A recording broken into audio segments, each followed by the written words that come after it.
Ang sisipag nitong mga taga MMDA. So kanina pa natin sila nakikita rito mula umaga at kahit ngayon patanghali na, pa break time na sila, mag alas 12 na naririyan pa rin po sila.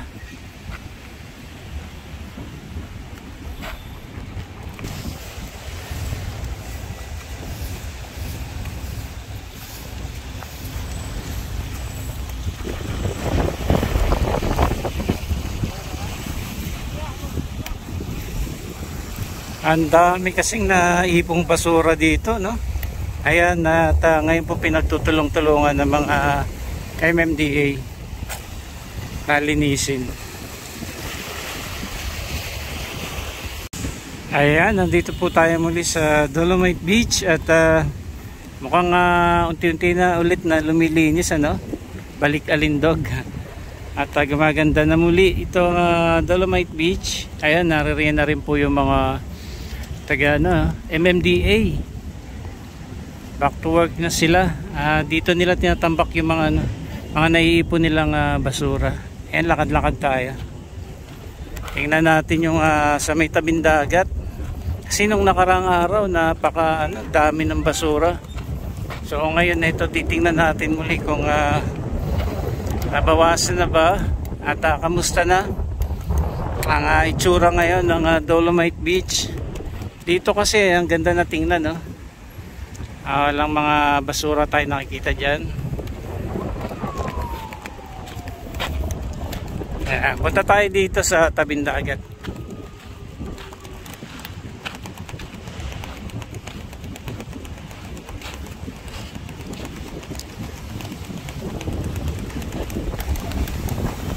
Ayan, kahit pa paano nabawas-bawasan na rin tong mga basura. Ayun, no, yung dalawang grupo, no? Ayan, naririyan sila sa may rock garden. Diyan kasi marami ding naiipong mga basura, especially dyan sa mga batuhan.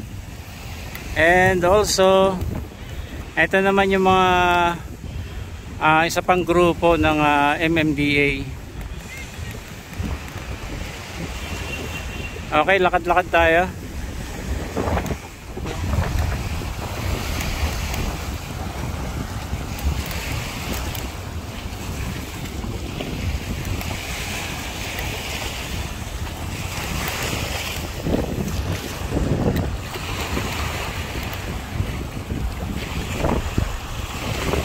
And off limits kasi yung mga namamasyal dito sa rock garden. So ang allowed lamang yung mga naglilinis lang talaga.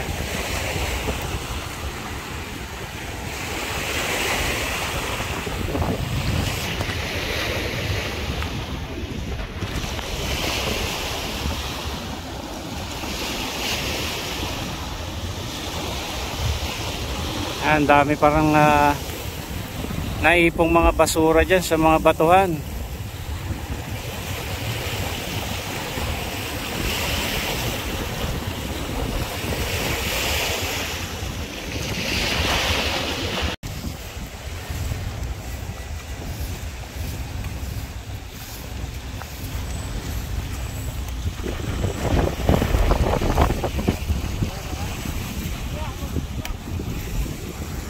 Ang dami kasing naipong basura dito, no?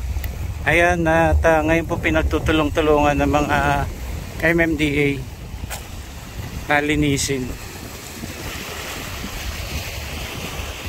Ito yung bahagi ng rock garden dito po sa may Dolomite Beach.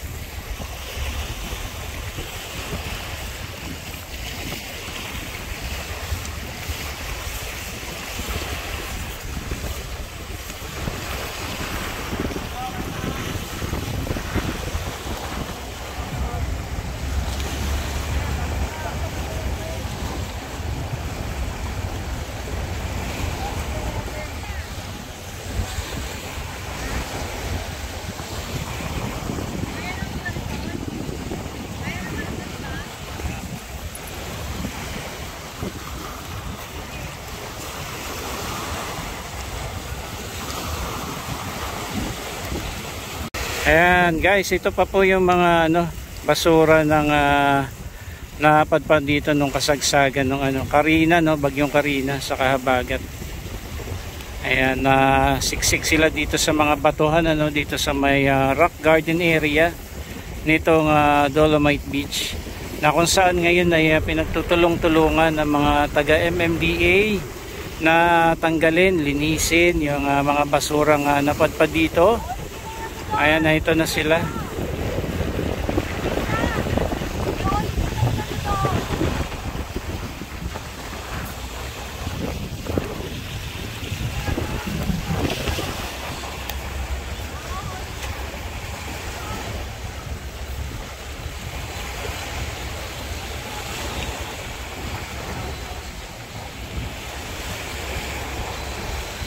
Ayan, lakad-lakad tayo. So ito yung isang grupo ng MMDA. At yung isang grupo naman, ayun, sila yung naglilinis naman dito sa may parting gitna hanggang doon papunta sa dulo.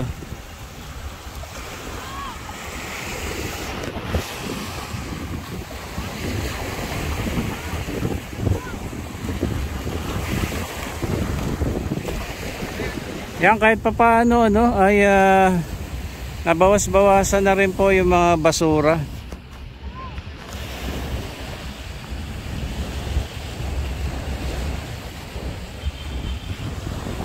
Ayan, dyan muna nila iniipon yung mga nakokolekta nila sa hahakutin ng truck. Okay, lakad-lakad pa tayo dito.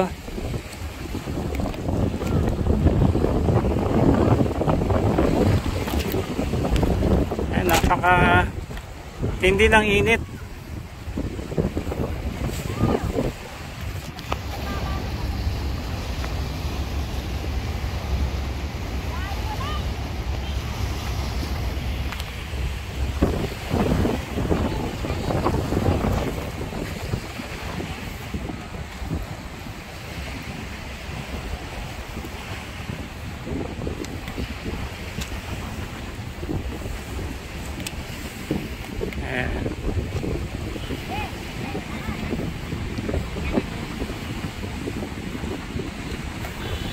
Ayan na, ilalagay nila dito sa may bandang itaas mga nakuha nilang basura ngayong araw.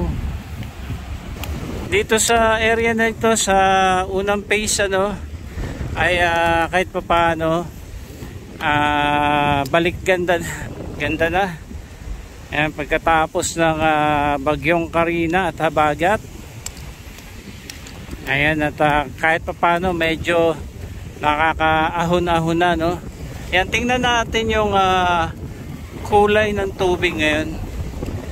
Pagamat may mga naaanod na basura, yan nakikita natin. Pero unti-unti na lumilinaw, from kulay putik ngayon, ito na medyo parang malabnaw na pineapple, o malinaw na pineapple juice. Yung kulay ngayon itong dagat, unti-unti na lumilinaw.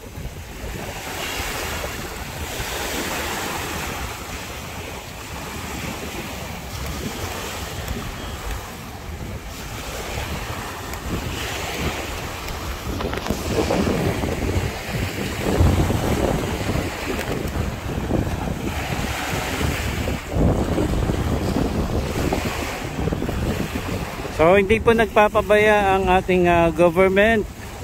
Hindi po pinapabayaan itong Dolomite Beach, kahit hanggang doon sa kahabaan ng Baywalk ay talagang mayroon po mga naka-assign diyan na mga naglilinis-linis. Mula diyan sa local government at national government ay tulong-tulong pong naglilinis ang ating mga Manila Bay Warriors.